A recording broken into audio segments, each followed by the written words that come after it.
Mais je sais que le commun va être récupéré par le néolibéralisme, par les entreprises, comme une marque, comme ils font de n'importe quoi une marque symbolique.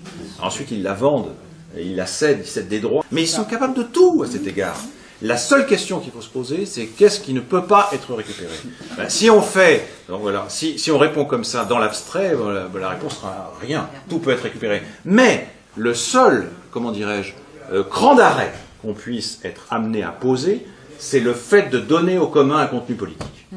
Parce que quand on regarde justement toutes les définitions, cette espèce de floraison comme ça de définitions, etc., que ce soit Ostrom ou que ce soit d'autres, ou que ce soit... Bon, peu importe. Ce qui est intéressant, c'est que souvent c'est une définition purement gestionnaire des communs. Oui. C'est les gestionnaires qui se préoccupent de certaines ressources dans les interstices qui sont celles du système, laissées par le système, où il n'y a pas de propriété privée, pas de propriété étatique, et à ce moment-là, on présente les communs comme étant justement la logique qui peut marcher. C'est même une dépolitisation des communs. Voilà. Donc le seul moyen de limiter les dégâts, de ce point de vue-là, c'est d'insister au contraire sur le contenu éminemment politique des communs, et y compris sur la logique conflictuelle, qui est celle des communs, dans la mesure où ce sont des systèmes d'autogouvernement locaux. Voilà. Donc ça se raccorde tout à fait à ce que j'ai pu dire sur la démocratie.